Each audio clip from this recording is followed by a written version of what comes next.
আসসালামু আলাইকুম। ওয়ালাইকুম আসসালাম রাহমাতুল্লাহ। এক দল আরেক দলকে দোষারোপ করে যে ধর্ম ব্যবসায়ী, এটা আপনাদের বক্তব্য কি?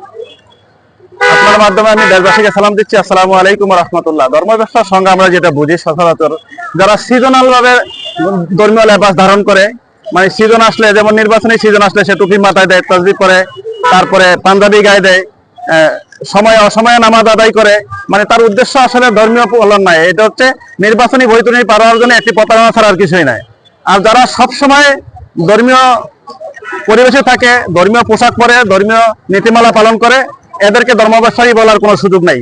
কিন্তু বাংলাদেশ জামাত ইসলামী যারা সুদী সমর্থক থেকে শুরু করে সর্বোচ্চ পর্যায় পর্যন্ত প্রত্যেকে ধর্মের মধ্যে অলয়েস সকাল থেকে সন্ধ্যা পর্যন্ত ধর্ম পালনের মধ্যে ব্যস্ত থাকে। তারা তাদের জীবনটাকে রাসূল সাল্লাল্লাহু আলাইহি ওয়াসাল্লামের জীবনের আঙ্গিকে সাজাতে চায়। যেমন মানুষকে আল্লাহ ইবাদতের জন্য পাঠিয়েছেন একমাত্র, মানে তার প্রতিটা কর্মকে সে ধর্মীয় বা রাসূলের নির্দেশে পরিচালনা করতে চাচ্ছে। আর এটা এই আঙ্গিকেই গোটা বাংলাদেশকে তারা সাজাতে চাচ্ছে।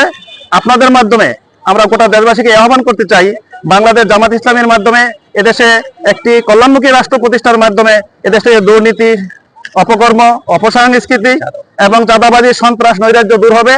আমরা যদি সকলে ঐক্যবদ্ধ হয়ে জামাত ইসলামীকে বাংলাদেশ রাষ্ট্রীয় ক্ষমতা পরিচালনা করতে পারি, তাহলে বাংলাদেশের গোটা দেশের মানুষ এই সুফল ভোগ করবে, আমরা আশাবাদী। আর একটি প্রশ্ন আছে, গতকালকে যে তফসিল ঘোষণা হয়েছে সেখানে আমরা অনেকে হতাশা প্রকাশ করছেন যে এখানে শিক্ষাগত যোগ্যতা নির্ধারণ করা হয় নাই। এ ব্যাপারে আপনার বক্তব্য? আলহামদুলিল্লাহ, যদিও তফসিল ঘোষণার মধ্য দিয়ে নির্বাচনী ব্যবস্থা মানে শিক্ষাগত যোগ্যতার কোনো দিক নির্দেশনা দেয় নাই, কিন্তু আমার বিশ্বাস এবং বাংলাদেশের সমস্ত মানুষই বিশ্বাস করবে, বাংলাদেশ জামাত ইসলামী যাদেরকে নমিনেশন দিয়েছে প্রত্যেকেই শিক্ষিতই শুধু নয়, তারা সুশিক্ষিত এবং উচ্চ শিক্ষিত। কিন্তু অন্যান্য দলের বিষয়টা সম্পূর্ণ হিসাব।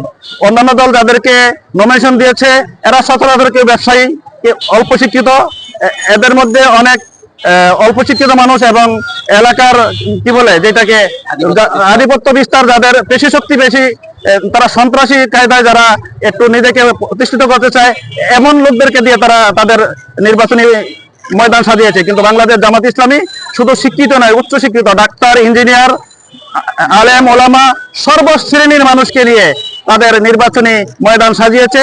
আশা করি আগামী দিনে যদি এই সুশিক্ষিত মানুষগুলো বাংলাদেশের জাতীয় সংসদে যাওয়ার সুযোগ পায়, তো এদেশে একটি কল্যাণমুখী রাষ্ট্রে পরিণত হবে, তার সুফল গোটা দেশবাসী ভোগ করবে ইনশাআল্লাহ। ধন্যবাদ।